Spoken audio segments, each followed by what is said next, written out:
কোনটা কোনটা ওভারটেক দিতে হবে গো? ভাই সামনে যা আছে সব খায়া খায়া ভুগেন ভাই। সব আপনি খায়া কি দিবো? করবো ভাই? আপনার যেটা নাকি ওইটাই তো পাস করে ফেলতেছেন ভাই। সব খাই দিমু।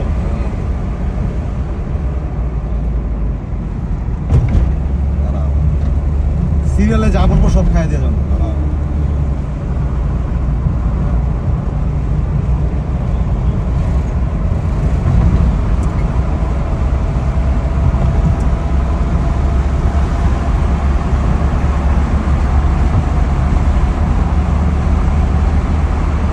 অনেকজন ধরো গাড়ি নিয়ে বিভিন্ন মতামত দেয় যে অল্প বাজেটের গাড়ি আসলে কি, অল্প বাজেটের গাড়ি যে কি হইতে পারে ভাই এটা না দেখলে আসলে এটা না দেখলে কেউ ধারণা করতে পারবো না।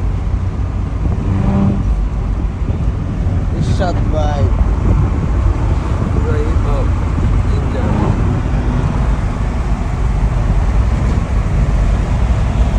এই যে মনে করো আমাদের সামনে যতগুলো গাড়ি আছে মানে সবগুলোই তো আমাদের থেকে দামি, তাই না? হ্যাঁ অবশ্যই। কিন্তু সবগুলো আমাদের সাথে পাত্তা লাগবো না, এটাই হলো চ্যালেঞ্জ।